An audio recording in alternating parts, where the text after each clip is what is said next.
Queridos, eu tenho uma palavra para você hoje. Eu quero te convidar a abrir a sua Bíblia comigo em Atos 2. Atos 2. Hoje nós vamos falar sobre o tema Deixa queimar. Amém? Vira para quem está do seu lado e diga aí, está queimando? Está queimando? Não apaga não. Não apaga não. Bênção.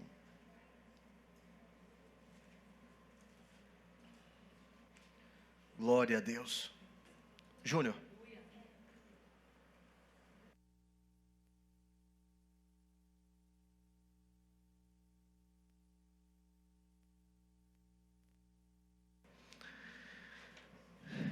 Graças a Deus. Atos 2. Vamos nos colocar de pé para a leitura da palavra de Deus. Amém, queridos? Atos 2. Vamos ler os primeiros quatro versículos. E quero compartilhar uma palavra que Deus colocou no meu coração hoje. Creio que vai te abençoar. Amém? Amém. Diz assim: ao cumprir-se o dia de Pentecostes, estavam todos reunidos no mesmo lugar. De repente veio do céu um som como de um vento impetuoso e encheu toda a casa onde estavam assentados. E apareceram distribuídas entre eles línguas como de fogo, e pousou sobre cada um deles. Todos ficaram cheios do Espírito Santo e passaram a falar em outras línguas, segundo o Espírito lhes concedia que falassem. Amém? Pai Celestial, obrigado pela Tua palavra. Fala conosco, ministra aos nossos corações. Nos dê, Senhor Deus, clareza de entendimento, para que sejamos verdadeiramente alimentados e transformados com a Tua poderosa palavra, em nome de Jesus. Amém. Você pode se sentar, vira para quem está do seu lado, diga aí, você está bonito hoje. Diga aí, roupa passadinha, bonito, cheiroso, gostei do seu perfume. Aleluia. Fala aí, seu cabelo está bem penteado, esse negócio que você fez no seu cabelo está diferente aí, está bonito. Isso. Bênção. Para mim tem que falar que a cabeça está bem raspada, nem bem raspada está. Né? Cheguei de viagem de madrugada ontem, estava numa conferência, nem tive tempo de raspar a cabeça. Bênção. Vira para essa mesma pessoa e diga aí, eu estou mais bonito que você. Fala aí. Fala aí, você está bonito, mas eu estou mais bonito que você. Queridos, a gente vem já algumas semanas falando sobre o mover do Espírito Santo de Deus e avaliando, tentando aproveitar o assunto do jejum e abordar o mesmo assunto por uma perspectiva um pouco diferente, falando de alguns assuntos que eu acredito que nos ajudam a aplicar aquilo que nós temos aprendido a respeito da pessoa do Espírito Santo, os dons do Espírito e, ao longo dessa próxima semana, o fruto do Espírito. E temos meditado um pouco a respeito disso e sendo despertados, né, para a pessoa e a presença do Espírito Santo de Deus. E é muito importante isso, porque, como há 2 semanas atrás nós falamos sobre estar no limiar de um milagre. Quem lembra disso, amém? Falamos sobre isso, estar no limiar de um milagre. Avaliando a espera que os discípulos precisaram suportar na ausência de Jesus, até que o Espírito de Deus descesse sobre eles, né? No capítulo 1 de Atos, Jesus, antes de ser assunto aos céus, Jesus diz aos seus discípulos: vocês esperem em Jerusalém, até que do alto vocês sejam revestidos de poder. Diga comigo, poder. Diga mais forte, diga poder. Diga power. Isso, poder. A palavra poder aqui é do grego dunamis, que é de uma raiz similar de onde tiramos a palavra dinamite. Ou seja, algo explosivo, que não consegue conter, algo que desloca a área, desloca tudo à sua volta. É um poder explosivo, um poder incontrolável, no sentido da sua eficácia. Poder, diga comigo, poder. Vira para quem está do seu lado e diga: você é poderoso, você é poderosa. Isso é algo que realmente transforma a vida de um discípulo de Cristo, nos capacita para executar aquilo que fomos chamados para executar. Existe poder de Deus à sua disposição. Eu vou falar de novo.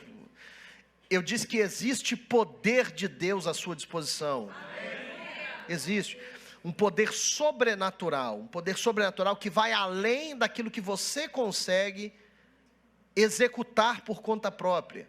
É um poder que desloca as coisas à sua volta para abrir espaço para o que Deus quer fazer na sua vida. Quem está me entendendo? Né? Poder de, diga mais uma vez, diga poder.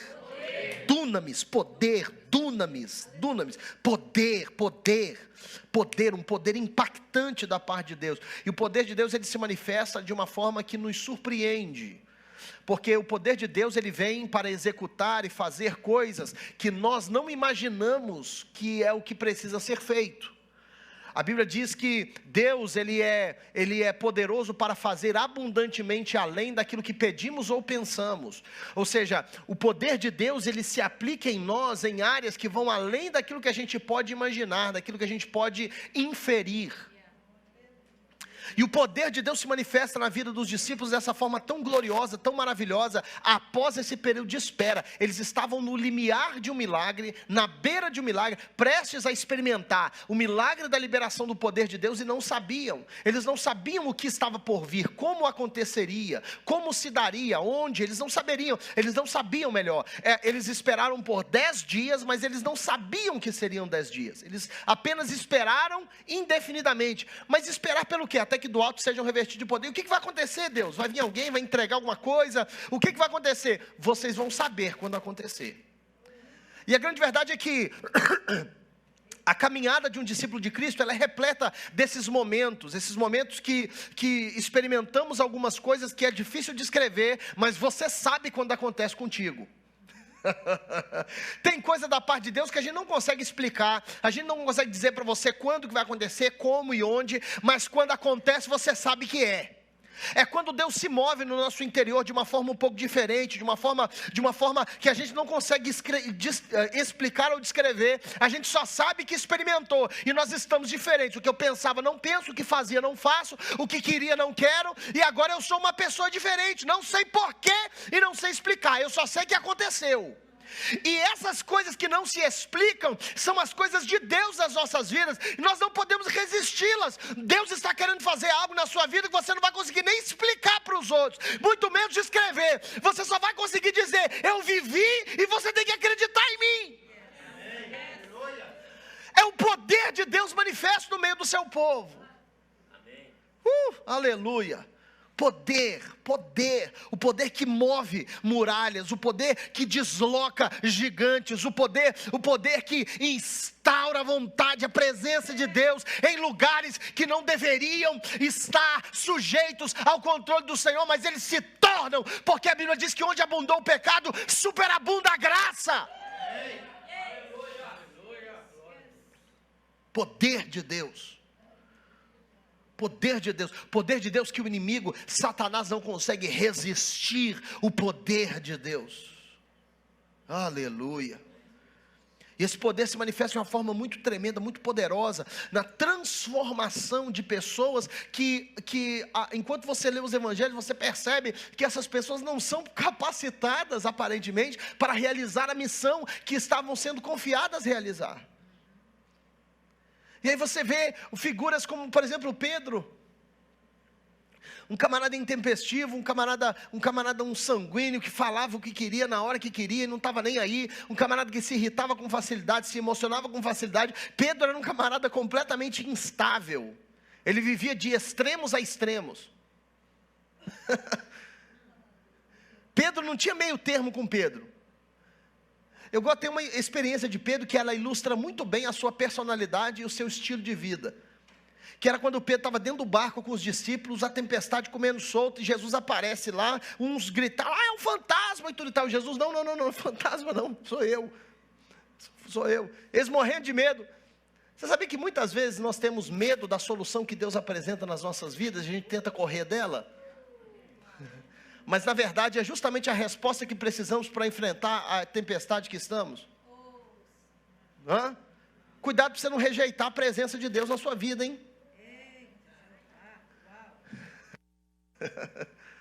Isso é um parêntese só, você leva para casa na sua marmitinha aí, não te custa nada não. Quem está entendendo, diga amém. Amém. Jesus aparece, aí Pedro grita de lá dentro do barco. Fala, Jesus é você mesmo? Sou eu, Pedro. Então manda-me ter contigo. Uai, eu vou. Pedro era mineiro.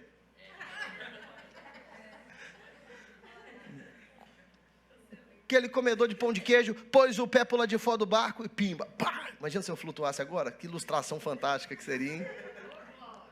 Pá, põe por lá de fora o pé e vai caminhando. Então Pedro vive esse extremo, é o extremo da ousadia, daquele camarada que fala, pensou, falou. Sabe aquelas pessoas que o filtro que tem entre aqui e aqui, o filtro é bem pequenininho? Sabe? Filtro bem pequenininho, não pega nada o filtro. É o Senhor mesmo, sou eu, Pedro. Então, manda eu ter contigo aí, vamos ver se é você mesmo. Pá, sai Pedro andando sobre as águas, um extremo. E aí ele vai de um extremo ao outro, num piscar de olhos. Do nada, Pedro está com medo e afundando, pedindo ajuda. Me ajuda, Jesus. Pedro não tem meio termo. Ou ele está andando sobre as águas, ou ele está morrendo afogado. Não tem meio termo com Pedro. E a experiência de Pedro, na véspera, nos dias que antecederam essas declarações de Jesus sobre os seus discípulos, quando Jesus disse, esperem em Jerusalém, porque vocês vão ser revestidos de poder, os dias que antecederam essa declaração, foram dias muito marcantes, porque, presta atenção, Pedro estava na ceia com Jesus, onde Jesus revela que Judas ia traí-lo. Judas sai correndo, e Jesus pega os seus discípulos e vai orar. Sobe o Getsemane com Pedro, Tiago e João, deixa eles num cantinho, e ele vai orar sozinho ali. Quando Jesus volta, está os três dormindo. Está os três lá dormindo. Jesus acorda eles e fala, levanta aí rápido, porque o traidor está chegando, nós temos que ir lá encontrar ele. Desce Jesus com os discípulos montanha abaixo. Chega lá, está Judas com os soldados para prender Jesus. O que Pedro faz? Não, o meu Jesus não. Saca Pedro a espada, vai e pá, na orelha do soldado.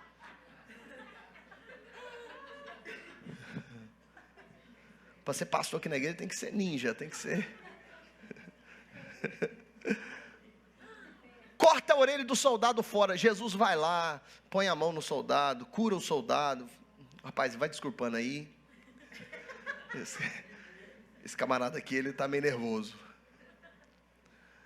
No auge, no calor do momento, Pedro só age, Pedro não pensa. Ou está andando sobre as águas, ou está morrendo afogado. Quando Jesus falou para os discípulos, ele falou assim, eu vou ter que padecer, eu vou sofrer, eu vou morrer e tudo e tal. E Pedro virou para Jesus e falou, Jesus, morrer? Não, de forma alguma, eu vou contigo, morro contigo. Andando sobre as águas. Aí Jesus vira para Pedro e falou, Pedro, rapaz, antes que o galo cante, você vai me negar 3 vezes, rapaz. Pronto, morrendo afogado. Não tem meio termo com ele. E não deu outra. Jesus foi preso ali, apanhou, foi açoitado e tudo e tal. Aí chegou num certo momento da madrugada, estava Pedro assistindo de longe, morrendo de medo, com dó de Jesus. Aí vem alguém para ele e pergunta, escuta aqui, eu te conheço, você não era um dos caras que seguia aquele cara lá? Não, eu? Não, de forma alguma, e sai correndo. Pedro vai de cortar a orelha do soldado que estava prendendo Jesus, a negar que conhecia Jesus. Olha o nível de inconstância. Aí você vê, isso não é no comecinho da interação dele com Jesus, isso é no fim do campeonato. Nessa altura do campeonato, depois de 3 anos e meio, vendo pão, comendo de pão multiplicado, comendo de peixe multiplicado, andando sobre as águas, tomando vinho que era água 2 minutos atrás, Pedro vendo o cego ser curado, vendo o coxo andando, vendo o leproso limpo, e tudo e tal, vendo todos esses milagres, Pedro, depois de tudo isso, vive na mesma inconstância que estava antes que o ministério de Jesus começasse na sua vida. E eu acho glorioso isso, porque depois de tudo isso, Jesus morre, aí Pedro volta para pescar, abandona tudo o que havia aprendido 3 anos e meio, volta para a pescaria. Jesus ressuscita ao 3º dia, e vai a encontro de Pedro. A Bíblia diz que Pedro estava pescando, Jesus chega na praia e dá um grito, e falou: ô gente, vocês têm peixe para comer aí?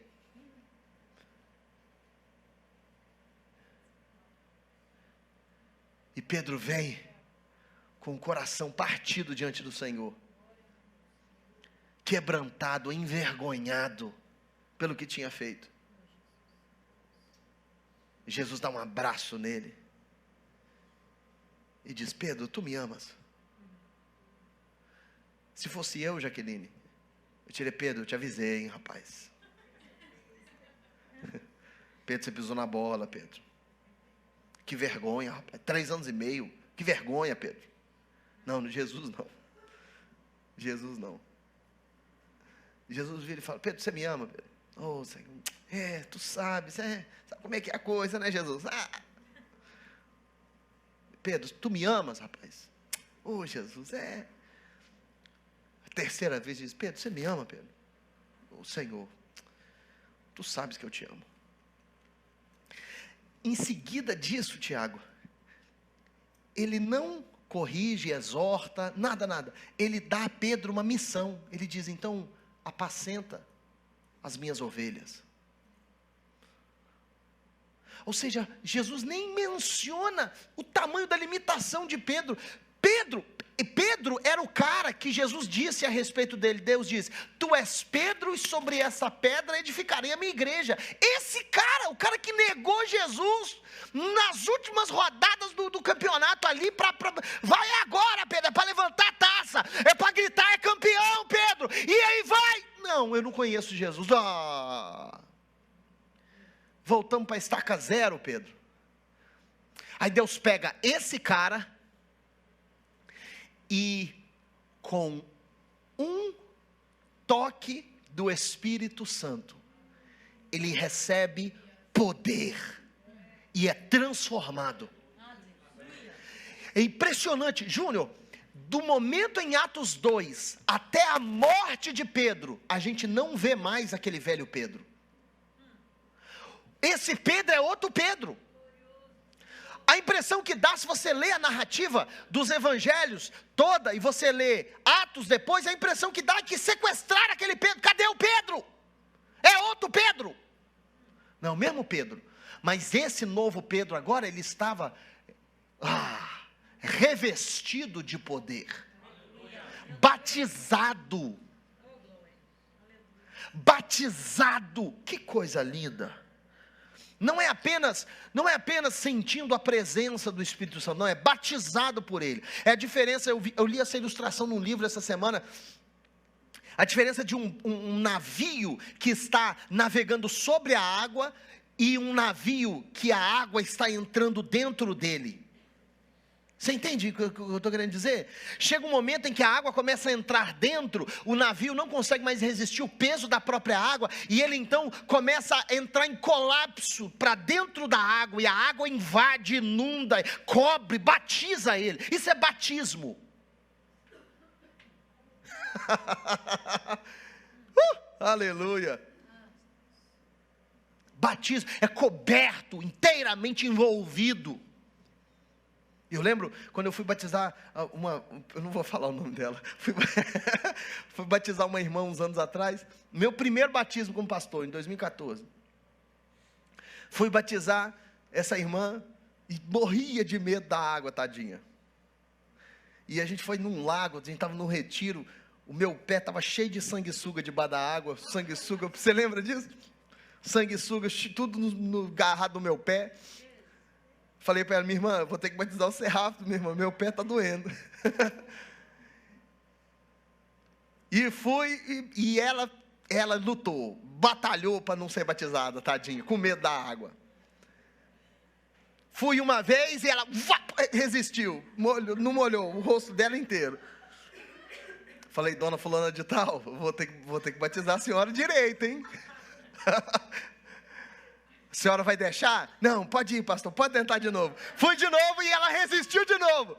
Eu falei: dona fulana, agora vai, com a senhora deixando ou não, segura aí. Chegou na hora, ela É coberto, todo, completo, não tem dessa. Tive que batizar ela 3 vezes. Coberto. Quem está entendendo? Esse é o poder que transforma o pescador Pedro em apóstolo Pedro. Você entende essa diferença? Aí você vê um outro Pedro, por exemplo, que é preso pelo amor de Cristo, e na cadeia, o anjo que vai libertar ele enquanto ele dormindo. O Pedro que eu conhecia dos evangelhos, não estaria dormindo não, estaria esbravejando, conversando com o guarda. Não, você rapaz, você é sem vergonha, e não sei o que lá. Não, esse Pedro novo está dormindo na cadeia. O anjo tem que vir, Ronan, e dá um, ei, acorda rapaz. Que foi? Acorda, pega a sua capa, vamos embora, nós temos que sair daqui, rápido. Isso é o poder de Deus. Quem está entendendo o que eu estou querendo dizer? O poder de... Meu irmão, deixa eu dizer para você uma coisa. Se você acha que você não é capaz de realizar aquilo que Deus te chamou para realizar, você não é capaz de ser o marido que Deus te chamou para ser, a esposa que Deus te chamou para ser, o pai ou a mãe que Deus te chamou para ser, o pastor, o obreiro que Deus te chamou para ser, você não é capaz de ser o empresário que Deus te chamou para ser, você não é capaz de ser o discípulo que Ele te chamou para ser. Você ouve a gente falar a respeito de algumas coisas, de influência, da manifestação da glória de Deus, e você fica talvez pressionado com essas coisas, e você se acha incapaz ou inferior. Eu quero dizer para você uma coisa: você não está contando com a astúcia de Deus, porque tem poder do alto disponível para você.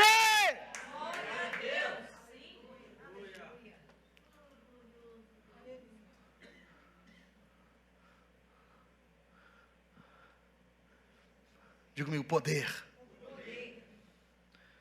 Até que do alto vocês sejam revestidos de poder. Aleluia. E nessa ocasião, a gente vê como o poder de Deus, ele vem de forma tão eficaz na vida deles. E o que lemos mostra a manifestação do poder de Deus. Ele diz que quando o dia de Pentecostes, os dias de Pentecostes se cumpriram, eles estavam todos juntos, cumpriu-se a espera, para a chegada do dia de Pentecostes. O dia de Pentecostes era, by the way, talvez alguém não saiba, era uma festa que a nação de Israel celebrava por ordenança divina. Eles celebravam a Páscoa e começavam a contar a partir da Páscoa 49 dias, contavam 49 dias, e no 50º dia celebrava-se o Pentecostes. Então o Pentecostes era um dia marcado no calendário judaico. A nação de Israel celebram até hoje a data de Pentecostes, a festa de Pentecostes. Naquela época eles celebravam de uma forma específica, porque tinham ofertas que tinham que ser trazidas das primícias do trigo, que eram trazidas ao Senhor, e tinha algumas cerimônias, alguns rituais que tinham que ser feitos na época, mas era a celebração da festa de Pentecostes. Então o texto está dizendo assim, que por ocasião dessa festa, quando cumpriu o dia, eles estavam todos reunidos no mesmo lugar. De repente veio do céu um som como de um vento impetuoso, e encheu toda a casa onde estavam assentados. Eu acho poderoso isso, que eles estavam esperando o poder, mas pegou eles como se fosse de repente. É lindo demais isso, porque Deus sempre encontra uma forma de te surpreender. Aí o texto mostra 2 elementos que são o foco da minha reflexão hoje contigo. O primeiro é o som como que de um vento impetuoso. E versículo 3: e apareceram distribuídas entre eles línguas como de fogo, e pousou sobre cada um deles. Então nós temos o vento e o fogo que aparecem nessa ocasião como um sinal da descida do Espírito Santo sobre a igreja e a liberação do poder que eles estavam aguardando. dessa capacitação divina que eles estavam aguardando. Quantos entendem que é necessário ativarmos o poder do Espírito Santo de Deus nas nossas vidas? Você compreende isso?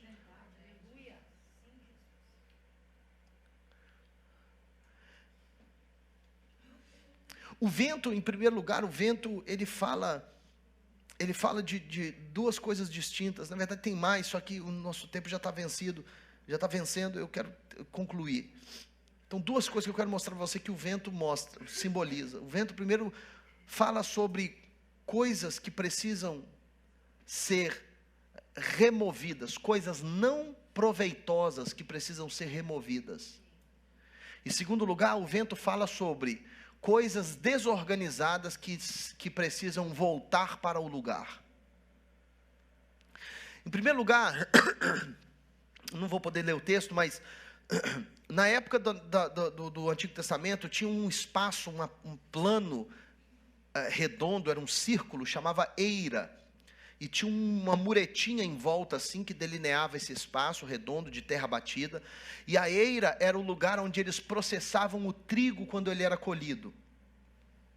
Eles colhiam o trigo, jogavam os molhos de trigo sobre a face da eira, um lugar redondo, e colocavam um boi para debulhar esse trigo, e esse boi carregava uma madeira grande, uma tábua grande com pedras fincadas, e esse boi passava debulhando o trigo, moendo o trigo, moendo. By the way, sabe como é que era o nome dessa tábua?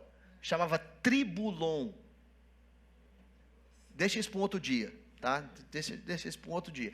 Esse boi passava moendo o trigo, moendo, e ficava moendo, andando e moendo, andava aquilo ali por horas, moendo aquele trigo, para soltar o grão de trigo do molho. Depois que o boi terminava aquilo, ficava aquele monte de palha misturado com trigo, e palha não é útil. Então o que o fazendeiro fazia? O fazendeiro pegava um garfo e jogava aquilo tudo para cima, e o vento soprava a palha, mas o trigo era pesado demais para o vento carregar, o trigo caía. Então ele soprava para utilizar a força do vento para dissipar a palha, para que o trigo permanecesse. É por isso que a gente precisa do vento do Espírito. Por quê? Porque a nossa vida não é composta só de trigo. Tem muita palha por aí. Tem muita palha por aí. E Deus quer que o vento do Espírito espalhe essa palha para fora. Tire essa palha, para que o que é proveitoso permaneça. Porque tem muita gente querendo viver de palha, e palha não é proveitoso, palha não sustenta, palha, você não faz pão com palha, você não faz nada com palha, palha é inútil, e tem gente que está cheio de palha no coração, cheio de palha na mente, coisas que não são proveitosas e não acrescentam e não alimentam, nem o fogo da palha presta. Então o que o Espírito de Deus faz? O Espírito sopra, para que no sopro, o vento do Espírito arranque a palha de nós, para que o trigo permaneça. Quem está me entendendo? O trigo é o que é proveitoso, é o que alimenta, é o que sustenta. Em segundo lugar, o vento fala de coisas que retornam para o lugar, que são reorganizadas. E aqui eu também não vou ler por causa do tempo, mas em Ezequiel 37, o profeta Ezequiel tem uma visão, e ele é levado nessa visão a um vale de ossos secos, de ossos sequíssimos, e aí Deus vira para ele e pergunta: Ezequiel, esses ossos podem reviver? Ezequiel diz: Senhor, só tu sabes. Então profetiza, Ezequiel. E Ezequiel começou a profetizar, e os ossos se reuniram, osso no seu osso, e sobre eles cresceu carne, músculo, ligamentos, e pele veio sobre eles, até que eles estavam agora de volta nos seus devidos lugares, mas ainda sem vida. Aí Deus diz para Ezequiel: Ezequiel, profetiza que o fôlego de vida venha dos 4 ventos. Ah, meu Deus do céu. Se eu tivesse um pouquinho de tempo, eu ia falar sobre essa história de 4 ventos, porque tem tanto mistério nesse negócio. Venha dos 4 ventos. E o sopro, by the way, A palavra hebraica para espírito ou vento é a palavra, ou fôlego é a palavra ruach. E no seu som, ruach, é como um sopro, a própria palavra sendo pronunciada, ruach, é como um sopro, um vento, essa é a palavra para vento ou espírito, fôlego. Porque o espírito é esse fôlego, você está me entendendo, querido? Que traz à vida aquilo que estava em caos. Ele reúne as peças, recupera a sua forma e traz vida para executar o propósito de Deus. Quem está me entendendo, diga amém. O segundo elemento é um fogo. Então o vento precisa estar presente, porque sem o vento nós estamos cheios de palha, e sem o vento estamos espalhados em caos. Em segundo lugar, precisamos do fogo. Agora o fogo é interessante. Quem lembra que na semana passada a gente falou sobre o lugar de convergência? Quem lembra disso, amém?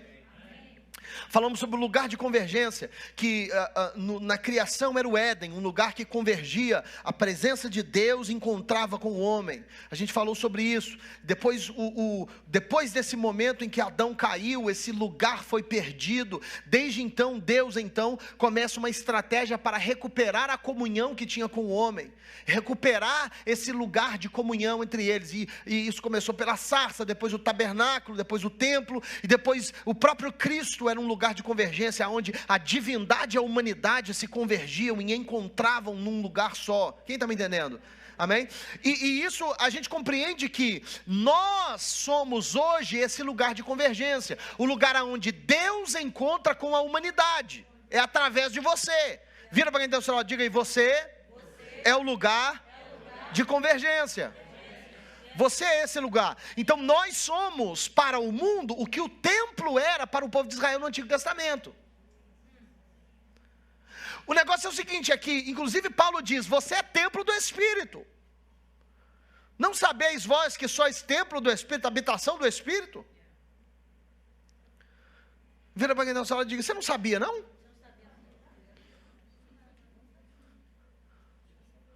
Não sabeis vós que sois templo do Espírito? Ou seja, nós somos esse templo, porém, ser templo vem com responsabilidades. Qual responsabilidade, pastor? Olha, essa eu vou ter que ler. Abre comigo em Levítico.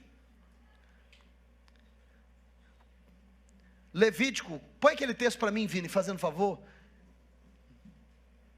Levítico, acho que é capítulo 6, versículo 10. Capítulo 6, versículo 10. Deus está dando instruções para o Moisés a respeito da responsabilidade do sacerdote no seu serviço no templo ou no tabernáculo. Tá? Então ele está falando sobre a responsabilidade do sacerdote. Lembra, o tabernáculo ou o templo era um lugar de convergência. E o sacerdote era quem tinha que manter o templo nas condições que era necessário para que Deus manifestasse a sua presença. E isso é importante, porque Deus não se manifesta em qualquer lugar, de qualquer forma. Se tivesse um pino fora do lugar no tabernáculo, a glória de Deus não se manifestava. Se tivesse, tinha uma direção. Tinha os pinos de prata que fincavam na terra, que mantinham a cortina de pé, a cerca de pé. E o pino ele tinha que ser firmado no chão, Natane, na direção certa. Se tivesse um pino na direção errada, a glória de Deus não vinha. Tinha que tudo estar da forma que Deus determinou. Quando estava tudo certo, Deus vinha. Aí essa era a obrigação do sacerdote. Ele diz assim, dentre outras coisas, né? Ele diz, e o sacerdote vestirá sua veste de linho, e vestirá as calças de linho sobre a sua carne, e levantará a cinza quando o fogo houver consumido o holocausto sobre o altar, e porá junto ao altar. Ou seja, ele tem que limpar o altar. O fogo terminou de consumir o holocausto, vai lá tirar a cinza, limpa bonitinho, limpa em volta, né? Limpa tudo bonitinho e volta. Versículo 11. Depois despirar suas vestes e vestirá outras vestes e levará a cinza para fora do arraial no lugar limpo. Versículo 12.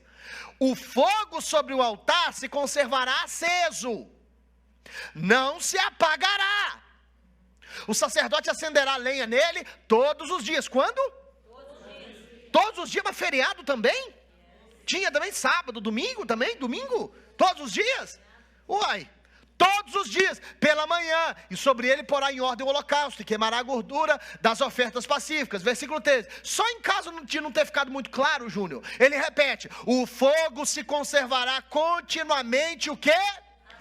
Aceso sobre o altar e não se apagará. O fogo arderá continuamente sobre o altar e não se apagará. Continuamente. E é interessante porque foi Deus que acendeu esse fogo. Foi Deus que acendeu esse fogo. Então, quando o tabernáculo ficou pronto pela primeira vez, Deus veio e manifestou a sua glória. Ele disse que o fogo veio do Senhor e pum, colocou fogo no altar. E aquele fogo era o único fogo que podia ser usado no tabernáculo ou no templo. O fogo do altar foi tirado de lá para colocar na menorá. Foi tirado de lá para queimar o incenso. Era aquele fogo e só podia ser aquele fogo. É como se eu riscasse um fósforo aqui e eu tivesse um fogo, certo, Jairo?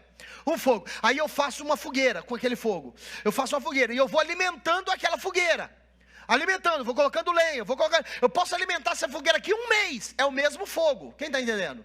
Agora, se eu deixar ela apagar, e eu riscar outro fósforo, mesmo que eu acenda a mesma lenha, é outro fogo, quem está entendendo? Então, o povo de Israel, os sacerdotes, eles tinham que manter o mesmo fogo, eles mantiveram esse fogo por mais de 40 anos no deserto, o mesmo fogo. E teve um camarada que tentou apresentar uma oferta no tabernáculo, no templo, com fogo estranho lá, e ele, você não quer saber o destino dele não, você vai ficar com medo. Porque Deus não queria outro tipo de fogo. Diga comigo, um fogo. Aí ele diz, eu sou responsável por acender o fogo, mas você é responsável por mantê-lo aceso.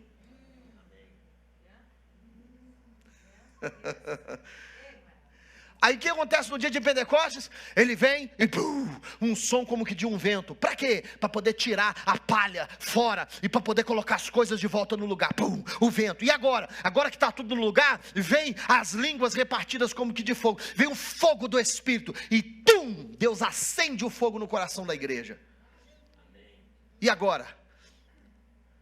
E agora, Jesus? Porque você vem no domingo para quê?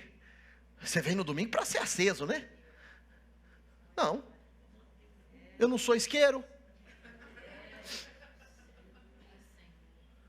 Porque tem muito crente que usa a igreja como se fosse isqueiro. Você chega aqui no domingo e pá, vem o louvor. Ai, que coisa maravilhosa. Pastor, olha aqui. Maravilha, sai daqui andando nas nuvens. Meu Deus, que coisa gloriosa. Olha aquele solo do pastor Rony. Que coisa linda. Ai, que maravilha. Que maravilha. Louvor cantando. Ai, irmã Ingrid, avó. Ai, pastor Fernanda, que coisa linda. Que maravilha. Ai, a mensagem, que mensagem, pastor gloriosa. E manda mensagem para mim no WhatsApp depois.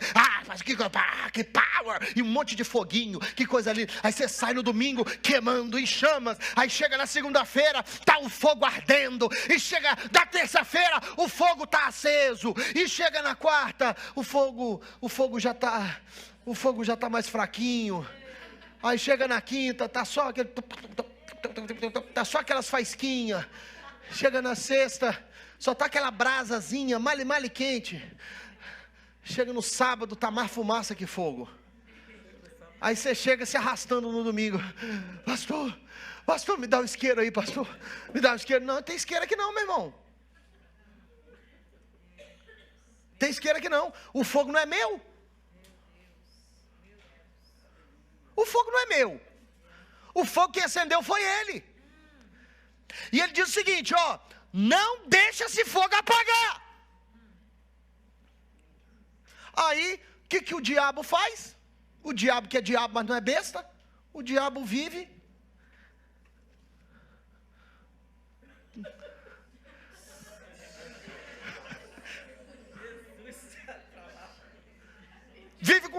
com extintor. Você quer ver de perto aqui? Vira para quem está ao seu lado e diga, deixa queimar. O diabo vive com extintor. Vive com extintor. Pro seu lado. Por quê? Porque a vida tem as suas formas de tentar extinguir o fogo de Deus no seu coração. E aí Deus diz o seguinte, ó, eu acendo, mas é sua responsabilidade mantê-lo aceso.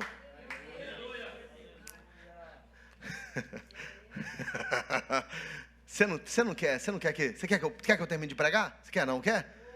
Ele diz, eu acendo, mas é sua responsabilidade mantê-lo aceso. Então você tem que viver a sua vida atento para quem está com um extintor. Porque tem muita gente que diz te amar, mas está com um extintor, querendo apagar o fogo dos seus sonhos, o fogo do seu casamento, querendo apagar o fogo do seu relacionamento com o Senhor, está querendo apagar o fogo, na hora que você vai para oração, a pessoa te liga para te desencorajar, porque ela não é lenha, ela é extintor.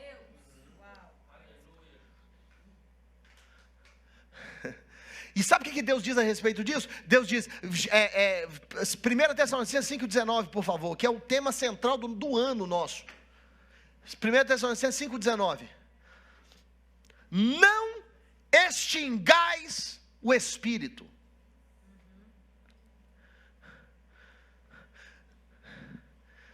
Então, Paulo, no Novo Testamento, ele reitera o mandamento que Deus deu para os sacerdotes no Antigo Testamento. Para os sacerdotes ele diz, ó, o fogo arderá continuamente. No Novo Testamento Deus diz, ó, não usa extintor aí perto do Espírito não. Porque você vai apagar um fogo que você não tem condições de acender novamente. Pode se colocar em pé, eu já terminei. E é exatamente o que acontece. Você já viu pessoas que conheciam o Senhor, se afastaram dele e tem dificuldade de retomar o seu relacionamento com o Senhor? Por quê? Porque é um fogo que não somos nós que acendemos de novo. Não pode ser outro fogo, é um fogo. Então, meu irmão, o fogo que Deus acendeu, vira para quem está do seu lado e diga, deixa ele queimar. Deixa queimar. Deixa esse fogo queimar. Deixa o fogo do Espírito queimar, porque ele queima toda a impureza, inclusive a forma como o ouro, a prata, como esses metais são purificados, eles são colocados no meio do fogo, porque o fogo queima tudo que não deve estar lá. O fogo ativa e purifica. Vira para quem está no seu lado de novo e diga, deixa queimar. Diga aí, deixa queimar. Deixa queimar, deixa o fogo do Espírito Santo de Deus queimar na sua vida, no seu coração, no seu interior. Deixa o fogo do Espírito Santo de Deus queimar. E se você não pode sair daqui hoje, terminar essa mensagem, sem antes compreender que o nosso papel é perceber o que ou quem está tentando comprometer a saúde da chama do Espírito nos nossos corações. Eu preciso. E sabe o que é interessante? É que às vezes, para deixar o fogo queimar, eu tenho que sacrificar a mim mesmo. E quando a sua decisão for entre o seu ego e o seu orgulho e o fogo, o que é que você vai escolher?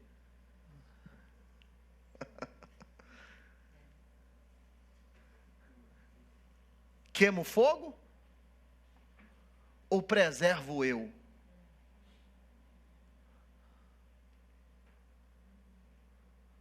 Vira para quem está no solo e diga, deixa queimar.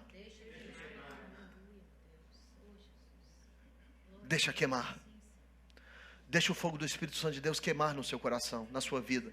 Dê vazão ao Espírito Santo. Dê espaço a Ele. Dê oxigênio para esse fogo. Dê lenha para que esse fogo queime. Não permita que o fogo de Deus apague em você. Meu irmão, e essa é a mensagem de Deus para as nossas vidas hoje. É dizer para você, se o fogo foi aceso, e às vezes ele acende por uma faíscazinha, é um desejo, uma vontade, é um incômodozinho que tem hoje e não tinha antes. São interesses que surgem novos, e você não consegue muito bem explicar por quê. Por que você está sentindo assim? Por que você se sente confortável aqui? Por que você gosta tanto de falar sobre a palavra de Deus? Você não consegue muito bem explicar. É como um fogo que arde e ele acende aos pouquinhos, mas esse fogo, quando ele é alimentado, ele se torna um incêndio de Deus nas nossas vidas e completamente muda a nossa história. Aleluia. Sim, Senhor. Sim. Diga, deixa queimar. Diga mais forte, diga, deixa queimar. Dá um high five em 3 pessoas à sua volta e diga, deixa queimar.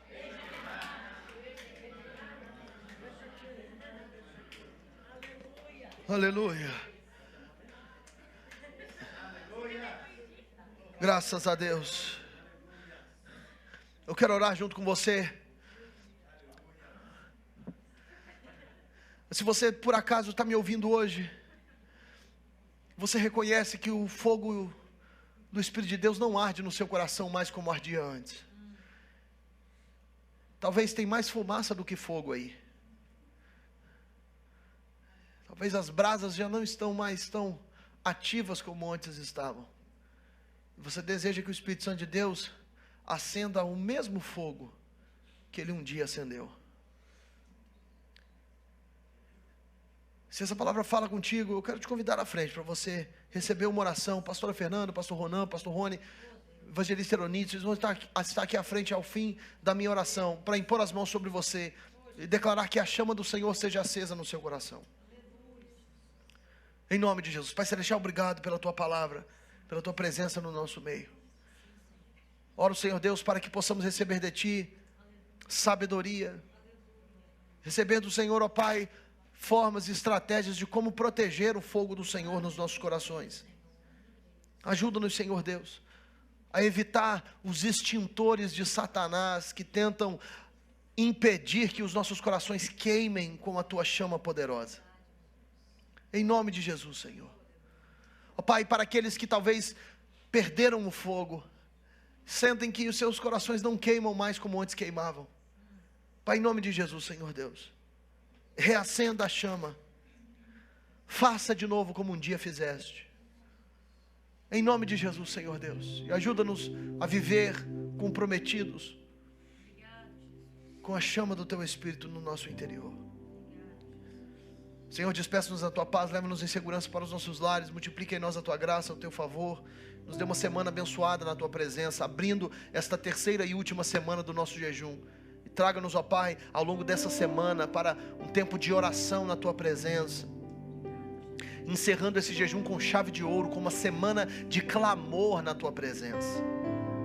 Prepara os nossos corações para o que o Senhor fará aqui na sexta-feira, na vigília, Senhor Deus, e possamos estar alinhados contigo, no nome de Jesus. Que a bênção de Deus, o nosso Pai, a graça do nosso Senhor e Salvador Jesus Cristo e as divinas consolações do Espírito Santo de Deus repouse sobre a igreja do Senhor hoje e sempre. Amém e amém. Dê um aplauso ao Senhor.